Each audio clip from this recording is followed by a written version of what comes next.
Básicamente, estaba hablando esta mañana,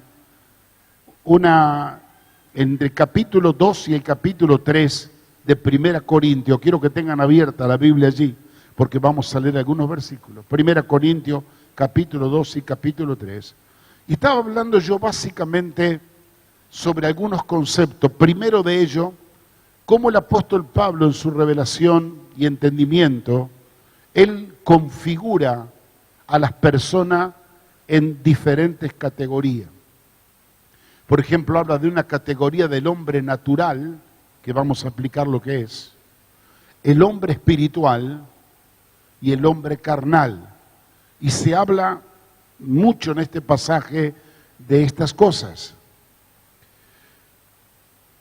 Y luego el apóstol Pablo define de alguna manera el propósito de la vida de la iglesia y cómo nosotros tenemos que cuidarnos de mirar lo que estamos haciendo para que el desarrollo de nuestra vida espiritual como edificio de Dios pueda ser perdurable en el tiempo.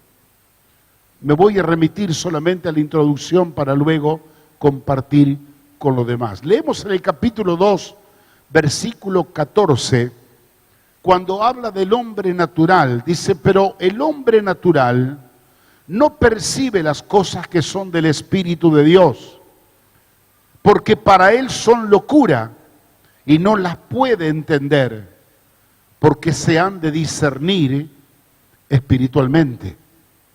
En este versículo, el apóstol Pablo define de alguna manera un tipo de persona, en este caso, el hombre natural. ¿Por qué lo llama el hombre natural? Porque es el hombre común que vemos en la sociedad, es el hombre que no puede tener religión, pero no tiene conocimiento de Dios, no tiene a Cristo en su corazón, es un hombre común, un hombre natural. Ese hombre natural tiene algunas características, como por ejemplo lo define la palabra, dice que no percibe las cosas que son del Espíritu, porque le parecen a él locura. No tiene el entendimiento para poder interpretar las cosas espirituales. No las puede entender, dice el apóstol, porque las cosas espirituales se han de discernir espiritualmente. Por causa de que es un hombre con una mente natural, al no tener a Cristo y al no tener el Espíritu de Dios, no puede entender, le parece locura. Este hombre natural, o esta persona natural, vive por lo que ve. Es lo que Hebreo habla, vivir por vista. Vive bajo los criterios y los razonamientos humanos naturales. Jamás se le ocurriría cosas que tienen que ver con principios de la fe, de la esperanza. Nada. Sabe que tiene conceptos ya marcados en su mente, que las cosas funcionan de esa única manera que el sistema y la sociedad le ha enseñado. Por ejemplo, sabe que tiene que trabajar para tener dinero, que nadie le va a regalar nada. No le entra nada fuera de esto porque esto ha aprendido.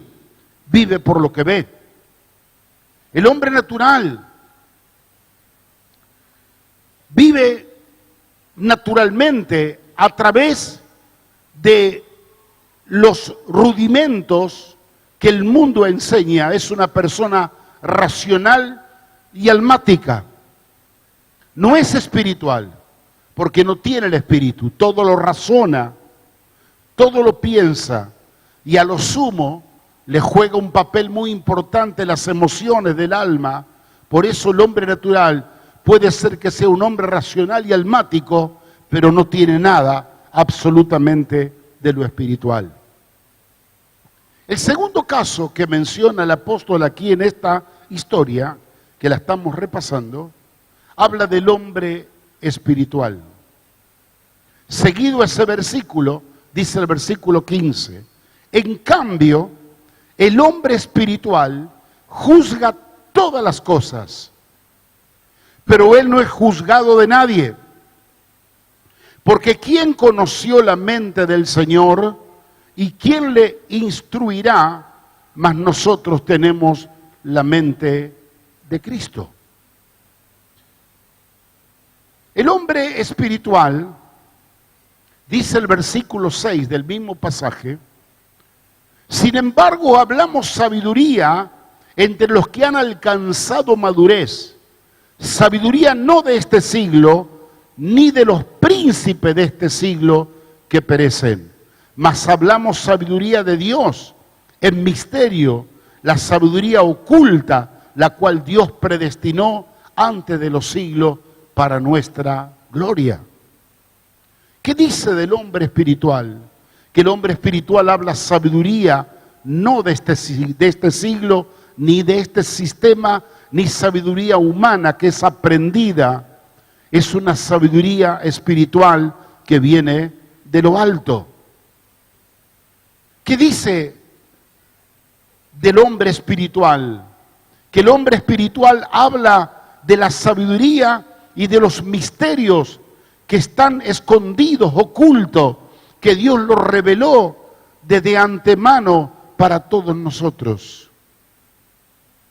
Dice que esta sabiduría que habla el hombre espiritual nada tiene que ver con el mundo, con el sistema. Versículo 9 dice, antes bien, como está escrito, cosa que ojo no vio, ni oído yo, ni han subido a corazón de hombre, son las que Dios ha preparado para los que le aman. Mire qué interesante lo que habla este texto. El anterior dice que hay una sabiduría oculta. Acá dice que son las cosas que Dios ha preparado para que le aman. Pero ¿qué más agrega el apóstol? Que estas cosas ocultas, escondidas, preservadas, que solamente pueden discernirlo la gente espiritual. Dice que el ojo no la ve, ni el oído la oye, ni ha subido en imaginación al corazón del hombre. ¿Por qué? Porque no tiene el espíritu para que el espíritu se lo muestre. Porque el hombre natural solo discierne lo natural con los criterios humanos, o a lo sumo se emociona almáticamente, pero jamás puede profundizar los misterios escondidos por Dios, reservados a nosotros, porque esos se han de discernir espiritualmente. Versículo 10 dice algo más de el hombre espiritual. Del hombre espiritual dice, pero Dios nos la reveló a nosotros por el Espíritu, porque el Espíritu todo lo escudriña, aún lo profundo de Dios. Yo decía que esta sabiduría que tiene el hombre espiritual es una sabiduría revelacional. Yo no puedo decir me voy a anotar en la escuela bíblica para poder tener sabiduría. No, tendrás conocimiento de cosas que te van a enseñar. Pero esta sabiduría espiritual que descubre los misterios escondidos que han sido revelados para nosotros es revelacional. Esto viene por la revelación del Espíritu de Dios.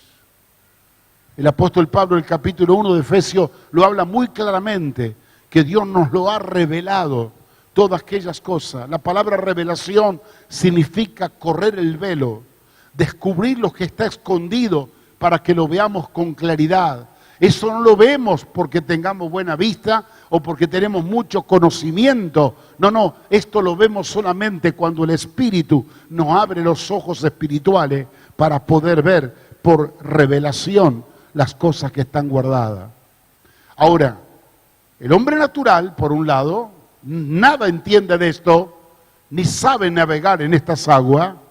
El hombre espiritual sí, porque tiene al Espíritu de Dios, porque su vida está guiada por el Espíritu de Dios y tiene la capacidad, la habilidad de poder penetrar y profundizar en estos lugares que el Señor le tiene preparado, cosas que se las quiere revelar y mostrar que serán para su futuro el descubrimiento de estas maravillosas riquezas. Pero luego continúa la palabra diciéndonos algo donde el apóstol Pablo se mete un poquito más adentro. Capítulo 3, mire lo que dice. De manera que yo, hermano, no le pude hablar a ustedes como espirituales, sino como a carnales, como a niños en Cristo. Así que tenemos el hombre natural, tenemos el hombre espiritual, pero aparece uno en el medio, que no sé cómo llamarlo, que la Biblia lo llama el hombre carnal. Ahora, la palabra carnal no es una mala palabra, hermano. Lo que está diciendo el apóstol Pablo cuando muestra y descubre las Escrituras, el hombre carnal es el hombre que, habiendo recibido a Cristo como su personal Salvador, no continuó su etapa de desarrollo y de crecimiento, como dice del hombre espiritual, que hablan cosas por causa de su madurez. No ha alcanzado la madurez, se ha quedado en el llano con la experiencia de recibir a Cristo y vive en los criterios almáticos y los criterios de la mente como vive el hombre natural. El hombre natural, a diferencia del carnal, es que el carnal tiene a Cristo, pero que vive igual que la gente del mundo. Solo el hombre espiritual tiene la capacidad de penetrar en esas profundidades. Entonces la característica del hombre carnal, la primera, es que es un niño en Cristo. No es un niño cualquiera, es un niño que está en Cristo. Está en Cristo, pero es un niño. Y al definirlo como un niño, al hombre carnal, lo define tal cual es un niño.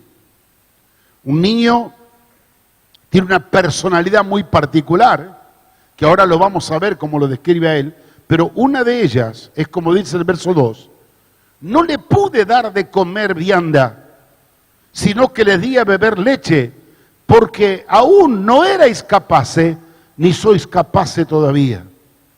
El alimento que come el niño o la persona define si es carnal o es espiritual. No me venga con todas esas cosas, que la palabra, que las profundidades. Orame nomás, échame fuera un par de demonios y ya salí contento. Niños. No, pero mira que tenés que crecer en el conocimiento. No necesito. Quiere a Cristo y las bendiciones de Cristo, pero no está en condiciones. Si come algo un poco más conciso, se empacha, porque está acostumbrado a beber el biberón, la mamadera, nada más. Espiritualmente pasan los años y sigue tomando la leche. Entonces, una de las características de la persona carnal es que el alimento que define su personalidad no ha crecido, no es maduro. ¿Cuántos años tiene el Señor? Yo sabés cuántos años tiene acá, hace como 40 años. Y cuando uno ve que cuando se arrima a la mesa del Señor, lo único que lo hace gozar es tomar un vaso de leche fresca, uno se da cuenta que no ha madurado ni ha crecido en el tiempo. Y esto es preocupante, porque define su personalidad, que no es espiritual, sino que todavía está en los criterios de la carne, igual que antes de conocer a Cristo. Otra característica más. Versículo 3. Porque aún sois carnales, pues habiendo entre vosotros celos, contiendas y disensiones, 3 palabritas, celos, contiendas y disensiones, ¿no sois carnales y andáis como hombre? Mire que la iglesia de Corinto era una de las iglesias que tenía más dones. Todos los dones que se enseñan están en Corinto, porque era una de las iglesias que más había crecido en dones, pero en carácter evidentemente estaban aplazados. Porque la Biblia dice, estaban en celos, están en contienda, están en disensiones. Y ustedes tienen a Cristo y están llenos de dones. Y sin embargo están en contienda, están en divisiones, están en celos entre ustedes. No son carnales. Y no son igual a los hombres. ¿Qué significa cuando dice, no soy igual como andan los hombres. Está diciendo con el hombre natural.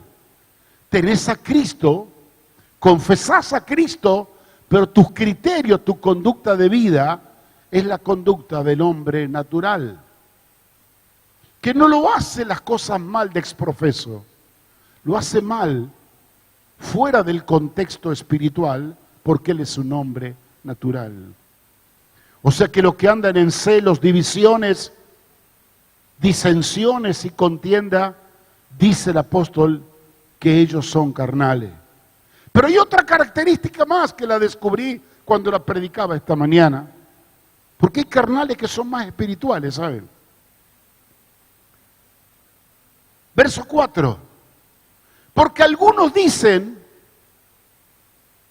yo ciertamente soy de Pablo, y el otro dice, yo soy de Apolos. ¿No soy carnales igual haciendo esto? Me impresionó esta declaración. ¿Qué pues es Pablo? Verso 5. ¿Y quién es Apolo? Servidores por medio de los cuales habéis creído, y eso según lo que a cada uno concedió el Señor. Quiero llamar la atención a esto.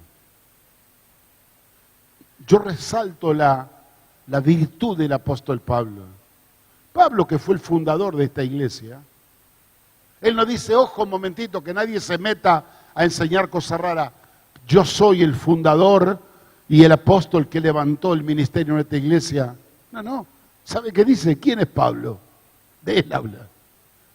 ¿Y quién es Apolo? Ustedes andan tomando caminos y preferencias ministeriales, y quiero decirle que aunque ustedes digan que son míos, o que digan que son del otro, son tan carnales uno como el otro. Ahora usted dirá, pero bueno, pastor, esto no nos pega a nosotros. Pero quiero decirle que aún hoy tenemos más peligro. Se lo decía esta mañana a los hermanos. Hoy no tenemos ministros, apóstoles, profetas que vienen a visitar Argentina o Rosario y uno puede tener la actitud de escoger, bueno, sigo la línea de este fulano o de mengano. Si bien tenemos un montón que pasan por acá, pero tenemos la otra cosa. Es que vía internet, hoy tenemos la literatura, las radios, la televisión, tenemos cantidad de expositores de ministerio que cada uno o cada cual presenta lo suyo. Y cuando nosotros comenzamos a hacer preferencias ministeriales, por más que sea un súper don y ministerio espiritual que nos está enseñando y predicando a través de cualquier medio, y hacemos preferencia a este sí, a cambio del otro no, estamos siendo tan carnales como los demás. Porque dice Pablo, ¿quién es este? ¿Quién soy yo? Somos simplemente servidores de Dios, usados por el Señor para que ustedes vengan al conocimiento del Señor. No somos nada más que eso. Y yo hacía una paráfrasis esta mañana, un poquito picante, pero con mucho amor y respeto. ¿Quién es Benijín? ¿Quién es Cashluna? Como dijo una mujer esta mañana, a mí solo Dante Gebel ¿quién es Dante Gebel? ¿Quiénes son o quiénes somos? Servidores de Dios, que Dios nos usó para llevarle el Evangelio a ustedes y nada más. No somos nada más que eso, porque Pablo lo reitera muy específicamente aquí en el verso 6.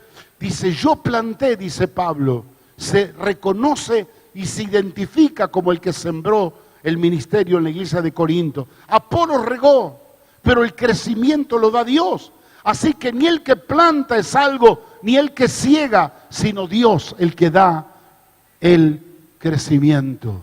A veces corremos el riesgo de idolatrar ministerios, resaltar personalidades como si fueran la última palabra que a nosotros nos va a redimir y a salvar, y nos olvidamos a mirar a Dios, que a través de su Espíritu es el que nos da el crecimiento. Yo bendigo a Dios por todos los servidores que sean, grandes o pequeños, Pero quiero decirte algo. El mismo libro que le habla a esta iglesia inmadura, llena de dones en Corintios, el apóstol le dice que Dios ha repartido los dones como Él quiso, pero ha vestido de honor al miembro más insignificante. Y del miembro más insignificante es donde nosotros recibimos la bendición.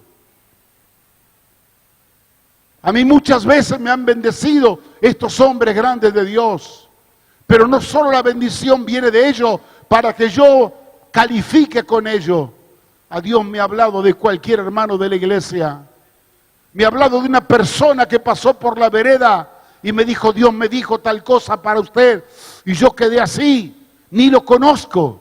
Personas que donde voy en la ciudad me ministran, niños, jóvenes, hermanas preciosas, personas que todos son instrumentos de Dios para nuestra edificación. Cuando yo soy espiritual, discierno lo que viene de Dios, aunque venga de un niño. Pero cuando soy un carnalucho, tengo que andar escuchando a los grandes hombres para que digan, esto sí es palabra de Dios. Y ese ministerio de carnalidad lo tenemos también aquí adentro, gracias a Dios. Por eso somos iglesia. Pastor, ¿usted va a predicar el domingo que viene? No. Ah, entonces no vengo. Y se piensa que yo lo voy a aplaudir. Como si yo solo tuviera una palabra de Dios. Y estamos descalificando. No, a mí no me gusta este. No, este es siempre lo mismo. No, a mí este no me gusta. Eso es una característica de la carnalidad, porque hemos perdido la sensibilidad espiritual.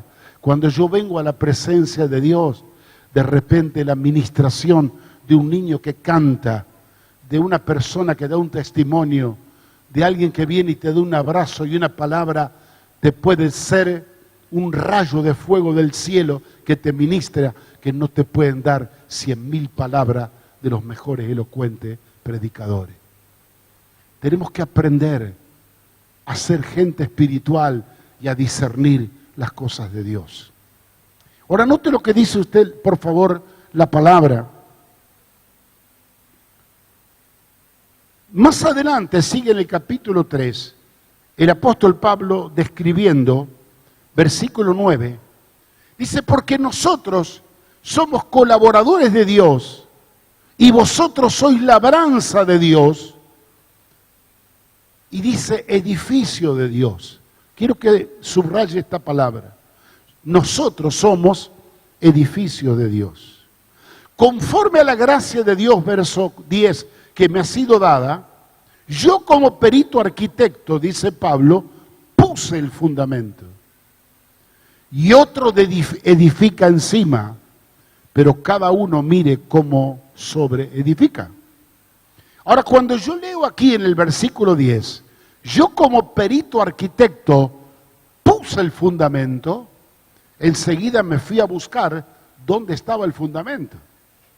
Porque si yo quiero aprender de la palabra, para que mi casa como un edificio no se caiga, que perdure en el tiempo, que sea una casa bien constituida, un edificio bien hecho, tiene que tener buenas solidez los fundamentos.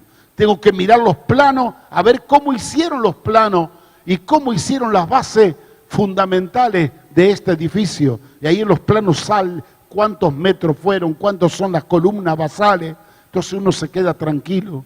Voy al fundamento de lo que dice Pablo y está en el capítulo 2, versículo 1. Mire lo que dice la palabra. Capítulo 2, verso 1. Así que, hermanos, cuando yo fui a vosotros para anunciaros el testimonio de Dios, está diciendo, cuando fui a echar el fundamento de vuestra vida, no fui con excelencia de palabra o de sabiduría, pues me propuse no saber entre vosotros cosa alguna, sino a Jesucristo y a este crucificado. Y estuve entre vosotros con debilidad, con mucho temor y temblor. Ni mi palabra ni mi predicación fueron con palabras persuasivas de humana sabiduría, sino con demostración del Espíritu y de poder. para que vuestra fe no esté fundada en la sabiduría de los hombres, sino en el poder de Dios. Entonces define aquí Pablo cómo es el fundamento. El fundamento que él echó no fue de palabras humanas, de humana sabiduría, no fue con filosofías huecas que todo el mundo funda un criterio, una religión o un estilo de vida con filosofías de palabras huecas. Dice Pablo, yo me propuse no saber nada entre vosotros, aunque él tenía mucho conocimiento, muchísimo, él podía impresionar con su conocimiento, pero dijo, yo me propuse no saber nada entre ustedes, sino una sola cosa, a Jesucristo y a este crucificado. Yo me quise asegurar que la verdad de Cristo y este crucificado y lo que representa la muerte y resurrección de Cristo, ustedes la pudieran recibir, la pudieran capturar, pudiera ser el fundamento futuro de su vida espiritual, que la entendieran. ¿Por qué solo les prediqué a Cristo y a este crucificado? ¿Por qué mis palabras no fueron con palabras persuasivas de humana sabiduría? Mis palabras fueron con el mensaje de Jesucristo y este crucificado, acompañado con demostración del Espíritu y con demostración del poder de Dios. El mensaje del crucificado, el mensaje del resucitado, siempre viene acompañado con demostración del Espíritu y de poder. Porque la vida de Cristo que se manifiesta en nosotros desde el momento que recibimos por la fe este mensaje glorioso de salvación y de vida eterna, produce una transformación, un impacto, un cambio en nuestra vida, que nos damos cuenta que solo el Espíritu de Dios puede producir esos cambios y esas transformaciones. ¿Por qué el mensaje tiene que ser acompañado de señales del Espíritu y de poder? Para que nuestra fe, dice Pablo, no esté fundada en la sabiduría de los hombres, sino que nuestra fe esté fundada en el poder de Dios. El apóstol Pablo escribe en el libro de Efesios, en el capítulo 4, dice que mucha gente, a todos los niños espirituales, carnales de la iglesia, son seducidos y arrastrados por cualquier viento de doctrina, porque no tienen la capacidad de discernir, o probablemente no han tenido un buen fundamento. Hay gente que ha venido a la iglesia, le gustó cómo cantaban y se quedó, le gustó cómo predicábamos y se quedó. De ahí comenzó a edificar su vida espiritual sin cimiento, sin fundamento, y en la primera de cambio, en el primer terremoto anda tambaleando. ¿Por qué razón? Porque su fundamento no es firme. Ahora, cuando Pablo declara esta palabra, escuche lo que dice, estoy tocando casi la parte final. Verso 11. Porque yo como perito arquitecto puse el fundamento, y ahora dice verso 11, porque nadie puede poner otro fundamento del que el cual ha sido puesto, el cual es Jesucristo. Si tú estás basado en el fundamento firme de Cristo y este crucificado, cuidado quien te venga a hablar cosas raras y extrañas. Porque nadie puede poner otro fundamento espiritual sobre tu vida del cual ya ha sido puesto. Y este fundamento tiene que ser Jesucristo y este crucificado. Tiene que haber sido acompañado por señales del Espíritu y de poder para tener tu buen fundamento, no en conocimientos humanos, sino en el poder de Dios. Y sigue agregando Pablo, de ahora en más, versículo 12, si sobre este fundamento alguno edificare oro, plata, piedras preciosas, madera, heno u hojarasca, la obra de cada uno se hará manifiesta, porque el día lo declarará. Habrá un día que será puesta la obra que tú estuviste haciendo? ¿De qué manera sobreedificaron en tu vida? ¿Sabe de qué manera? Porque por el fuego será revelada, y la obra de cada uno, cual sea el fuego, la probará. Ay, hermano, esto es interesante. Es impresionante que usted lo entienda. A mí me llamó la atención por qué habla de estos materiales. Si alguno edifica con oro, plata, piedras preciosas. Y por otro lado dice, y otros edifican con madera, heno u hojarasca. Cualquiera puede decir, bueno, si yo edifico mi casa, ¿para qué voy a gastar en oro, plata, piedras preciosas? La puedo hacer de madera, cartón y chapa, al final me cubre del frío, del viento y vivo igual ahí adentro. Llegará el día que la prueba vendrá y declarará cómo sobreedificaste.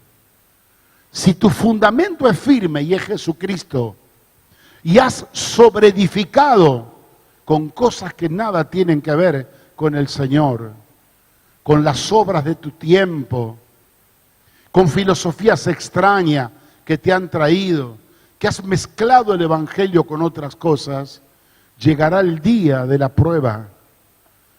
La prueba es con fuego, donde ahí sabrás si tu vida podrá mantenerse en pie o no.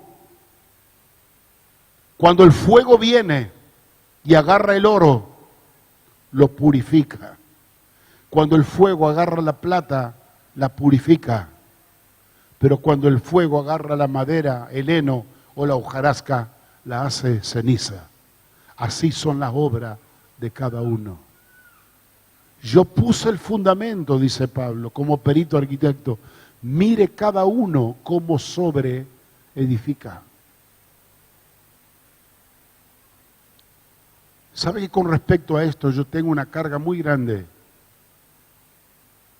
Porque muchos de nuestros hermanos en esta generación se conforman a sobreedificar con cualquier cosa. No le dan valor a las cosas espirituales. Entonces tenemos, como dice la palabra, creyentes inmaduros, como niños en Cristo, que todavía hacen la obra de Dios con los criterios humanos. No se desarrollan en la fe, no se desarrollan en el amor, no se desarrollan en la gracia, manifiestan un espíritu de carnalidad. En vez de amar, en vez de perdonar a aquel que le ha hecho daño, reacciona, hace juicio, se levanta, se enoja y pelea porque actúa en la carne. Porque aunque tiene a Cristo, es una persona carnal. El espiritual lo soporta todo, lo sufre todo. El espiritual no es juzgado de nadie, pero él puede juzgar a todo. El carnal no tiene criterios espirituales para poder juzgar. Su vida, por más que tenga Cristo, es una vida convulsionada, una vida de altibajos, una vida donde las emociones lo controlan, donde los criterios humanos lo controlan. Dicen ser personas espirituales, por ejemplo, y nunca tuvieron una experiencia de fe. Nunca. No, si yo no trabajo y no me gano la moneda, a mí nadie me da de comer. ¿Por qué decís eso? Si Jehová es mi pastor y nada me faltará. Porque tú no lo viviste, porque no te atreviste a confiar en Dios. Vas a creer que todo sale por la manera que tú piensas. Esos son criterios humanos, criterios de la carne. Cuando uno comienza a sumergirse en los terrenos espirituales, comienza a ver la gloria de Dios de una manera maravillosa. Le voy a contar un testimonio que me pasó ayer. Estas cosas no me gusta contar mía, pero la voy a contar para ver cómo es Dios. Llamo a una persona por teléfono buscando al pastor Carlini. Y claro, nadie sabía qué responderle de mí. Creían que era un pastor.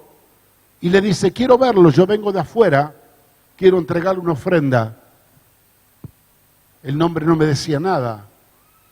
Lo tomó mi hijo Pablo Y dice, papi, por las dudas, no confiamos en cualquiera, vamos a encontrarnos en una estación de servicio por ahí. Y a ver si te doy una trampa, algo raro, que me diga que me van a dar una ofrenda y que no me conoce. Cuando se sientan un matrimonio precioso, eran empresarios, tenían negocio de venta de repuestos, de la provincia de Córdoba, venían a trabajar a Rosario y se volvían. Me dice, pastor, yo a usted no lo conocía, si no lo he visto solamente por Canal Luz en televisión y su palabra me ha bendecido mucho. Venimos de los hermanos libres, nosotros no sabemos nada de ofrenda, nunca ofrendamos nada. Pero la esposa me dijo, mi marido hace tiempo que le agarró una locura que tiene que dar una ofrenda a usted. Y el hombre vino con un paquetito y con la ofrenda. Me dijo, pastor, aquí traigo lo que Dios puso en mi corazón. El Señor le va a mostrar a usted por qué justo viene ahora este dinero para usted. Nunca visitó la iglesia, no me conocía, solo me escuchaba predicar por televisión. ¿Y por qué no a otros y a mí? Sí. Le regalé unos libros, hablamos del Señor, oramos. Digo, la primera cosa que Dios te va a mostrar es a vos, porque te está enseñando a sembrar una semilla que mañana vas a ver el fruto, y en el fruto Dios se va a glorificar y tú vas a aprender que hay otro camino fuera del esfuerzo, del sudor de la frente, que Dios te puede bendecir. Yo salí caminando con los bolsillos llenos de plata, contento a mi casa, y me paré delante de Dios. Dije, Dios, qué grande que sos vos. Un tipo que no me conoce, que nunca lo saludé. Un hombre que lo trae de otra provincia, que nunca ofrendó, que no está acostumbrado, no sabe ni de ofrenda ni de pacto, le pusiste en el corazón para que me dé a mí. Y yo percibía en mi corazón, ¿cuántos años hace que vos venís predicando y enseñando esto? Al punto de que nosotros no tenemos que vivir por vista, sino tenemos que vivir por fe. Y nuestra dependencia y nuestra confianza está en el Señor y no en nuestra fuerza. Que no todo lo que yo soy, lo que tengo, viene a través de mi esfuerzo humano. Viene todo de la gracia de Dios. Pero ¿cómo lo discierno esto si yo no profundizo en los misterios que están escondidos, guardados y reservados para nosotros? No, vivo con los criterios naturales. No, todo el mundo trabaja, yo trabajo. Todo el mundo se esfuerza, yo me esfuerzo. Todo el mundo ahorra y no da nada para tener, yo hago lo mismo. No, nuestro estilo de vida, si somos hijos de Dios, si tenemos el fundamento firme de Cristo, nosotros no vivimos con una mentalidad de criterios humanos, carnales, somos gente espirituales que creemos a las promesas del Espíritu, a las promesas de la palabra de Dios, y los resultados están a la vista. Alabado sea Dios. Alabado sea Dios. Yo le pido que se ponga de pie, hermano, vamos a orar. Yo quiero orar por ustedes y luego sí vamos a orar por todas las demás necesidades. Pero ¿cuál es la oración que quiero hacer con ustedes ahora? Y pedirle a Dios, de algún modo, que el Espíritu Santo nos abra el entendimiento. Algunos dicen, bueno, yo me crié así, me enseñaron así. Está bien, no vamos a renegar de cómo aprendimos, cómo nos enseñaron. Pero hoy estamos viviendo en un tiempo nuevo, en la cual Dios se quiere manifestar.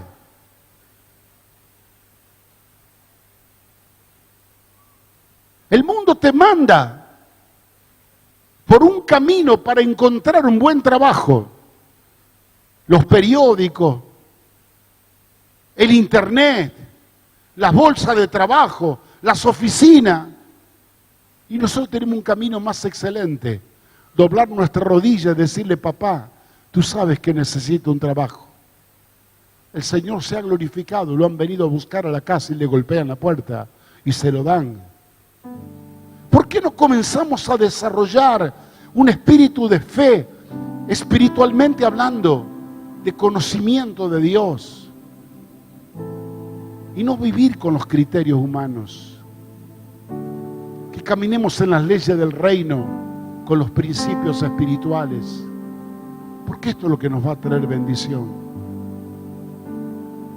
Asegurémonos que nuestro fundamento está firme, que es Cristo, que nuestra gente de las congregaciones estén fundamentado en Cristo, no en emociones.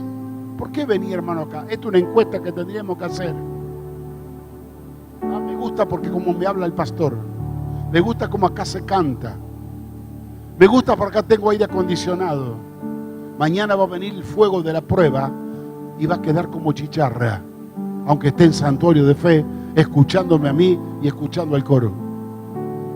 Tenés que tener la seguridad y la convicción que tu experiencia es profunda con Cristo, con este crucificado.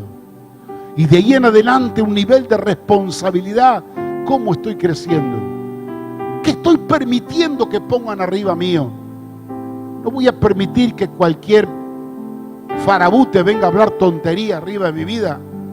Yo quiero que hombres y mujeres de Dios, con testimonio y con palabra verdadera, vengan a aconsejarme, a hablarme y a enseñarme.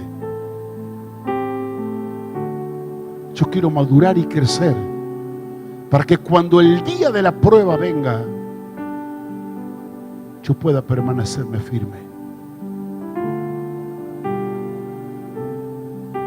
Yo en estos días me estoy dando cuenta que todo lo que he creído, lo que he abrazado, lo que he vivido, lo estoy trayendo a la práctica sin darme cuenta. Me estoy dando cuenta de lo que es el espíritu de fortaleza, lo que es la consolación en Cristo, lo que es la mano de Dios sobre mi vida. Me estoy dando cuenta, porque estoy pasando esa hora de prueba, y es ahora cuando el Señor me está mostrando que todo lo que yo creí, abracé y prediqué, ahora me toca ponerlo en práctica. Y yo quiero decirte, hermano, Dios es bueno. Siempre, en todo tiempo, Dios es bueno. Para siempre su misericordia. No vas a vivir una vida feliz en tu carnalidad. Solo vas a vivir una vida dichosa cuando te sumerjas a una vida espiritual para discernir las cosas de Dios, profundas y maravillosas, que Dios tiene reservada para nosotros.